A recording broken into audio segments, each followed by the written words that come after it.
Hey there, today we're going to look at how to use Google Calendar appointment schedule feature. So let's get started.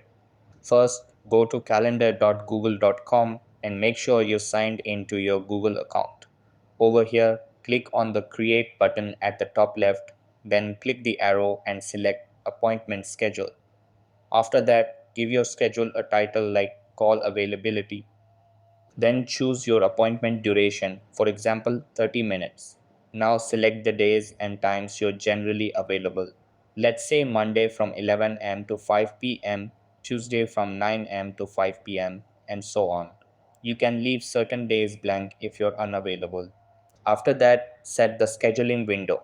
For example, require bookings at least 24 hours in advance and allow people to book up to 2 months ahead. Then click Next. Now choose the calendar to save these appointments. After that, click Next again. On the next page, confirm your profile name and picture and select the location for meetings. Google Meet is a good choice.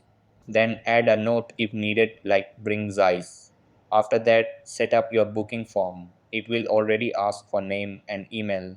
You can add more fields like a YouTube channel link and mark them as required if needed. Then review the booking confirmation settings. Both you and the person booking will get an email and the Google Meet link will be included. Click Save. Now you can preview the booking page. People will visit the link, choose a time, fill out their info, and book. You'll both get confirmation emails. If you want to share the link, click Share in the top right and copy it. And that wraps it up. Appreciate you watching. See you in the next